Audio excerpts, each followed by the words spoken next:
आज का जो वीडियो बनाने का जो हमारा मेन मोटिव है और मेन मकसद है, आप लोगों को सभी लोगों को ये पता है कि भारत और पाकिस्तान के मध्य लगभग युद्ध की स्थितियां पूर्णतः बनी हुई हैं।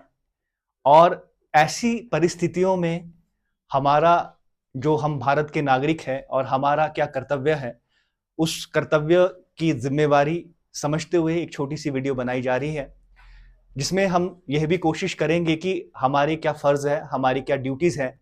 बहुत सारे लोग और बहुत सारे बच्चे ये भी कमेंट कर रहे थे कि अगर यह युद्ध ज़्यादा बढ़ता है तो भारत की इकोनॉमिक जो परिस्थितियां हैं वह परिस्थितियां खराब भी हो सकती हैं। तो मैं उनको ये भी बता दूं कि भारत कोविड-19 के समय पर भी मोटे तौर पर पूरे विश्व के सामने एक मिसाल बनकर उभरा और इकोनॉमिक स्थितियां भारत की नहीं बिगड़ी।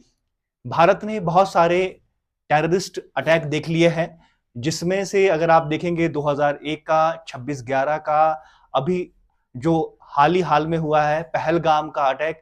तो भारत इस युद्ध को कितने समय तक टाल सकता है, यह हमारी सेनाओं पर, हमारे देश की सरकारों पर निर्भर करता था। आज से पहले हमने बहुत बार विनती की, बहुत बार बहुत सारे सबूत दिए कि ये जो आतंक है वो साफ तौर पर पाकिस्तान के द्वारा फैलाया जा रहा है, लेकिन पाकिस्तान की ओर से कोई भी कार्यवाही नहीं की गई। अब अंत में यही बनता है, क्योंकि पाकिस्तान बार बार आतंकी हमले करता रहेगा, तो अल्टीमेटली सबसे अच्छी सिचुएशन यही है। अभी पाकिस्तान के अंदर टेंशन खुद भी है, इंटरनल टेंशन भी है, और भारत की जो तीनों सेनाएं हैं वो तीनों सेनाएं बहुत अच्छे तरीके से, पूर्ण तो बहुत अच्छी स्थिति में भारत है, और भारत का जो इंटरनेशनल रिलेशन है वो भी काफी अच्छा है। अगर आप ये देखेंगे कि जो नागरिक है भारत के और जो हम सिविलियन सिटीजन है, हमारा क्या फर्ज बनता है। पहली बात तो ये है कि अगर आप देखेंगे हमारे छोटे से शहर के अंदर भी कल किसी लोगों ने पाकिस्तान समर्थित कुछ अपना कोई पोस्ट डाला है, तो ये सबसे गलत चीज है और हमें इसमें पैनिक नहीं करना। हमारे समाज में कुछ एक ऐसे एंटी सोशल एलिमेंट्स हैं जो हमारी सेना का मोराल और हमारे देश का मोराल डाउन करने की कोशिश करेंगे। वो ऐसी बहुत सारी पोस्ट, बहुत सारा वीडियो इस तरह का अपलोड करेंगे, कंटेंट करेंगे, अपलोड करेंगे, जो हमारे देश के अंदर सेंटीमेंट को क्या कर सकता है, प्रभावित कर सकता है। हमें अपने देश की गाइडलाइन, हमारे देश की जो सरकार है और हमारी जो सेना है उसकी गाइडलाइन को क्या करना पड़ेगा, फॉलो करना पड़ेगा। जो भी निर्देश सरकार के द्वारा दिए जाते हैं उन निर्देशों का पालन करना हमें इस समय हमारी ये जिम्मेदारी बनती है। हम ये नहीं करें कि हम अपने देश की और देश की सेनाओं का मोराल किसी भी हाल में डाउन नहीं जाने देंगे। हम अपनी सेना के साथ, जिस तरह से हमारी सेना रात भर जागी रहती है देश की सुरक्षा के लिए, उसी तरह से हम लोग जो हमारी ड्यूटीज है उन ड्यूटीज का निर्वहन करते हुए अपनी सेना का पूर्ण तो समर्थन करेंगे।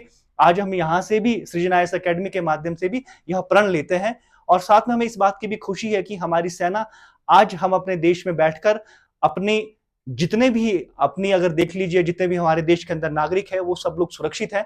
भारत के ऊपर इतना बड़ा कोई हमला नहीं कर पाया है। अगर आप देखिए पाकिस्तान की जो सेना है उसके पास F-16 है, कुछ चाइना का माल है जो चले तो चांद तक नहीं तो शाम तक है, ऐसा कुछ सामान है। उस सामान को हमने डिस्ट्रॉय करने की पूरी हमारी कैपेसिटी है, और भारत का S-400 बहुत अच्छे तरीके से काम कर रहा है।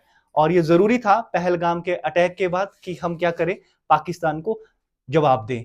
तो मेरी आप लोगों से ही रिक्वेस्ट है कि किसी भी तरह का वीडियो, किसी भी तरह का पोस्ट जो भारत के सेना का मोराल डाउन करेगा, आपने उसको बिल्कुल शेयर नहीं करना है।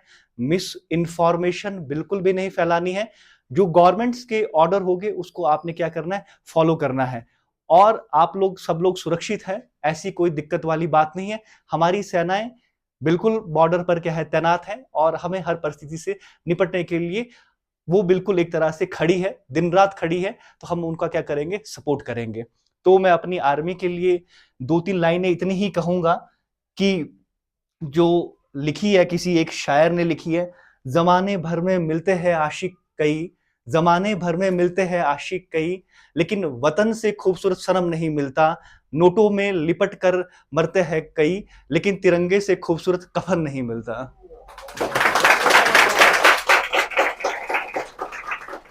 Thank you.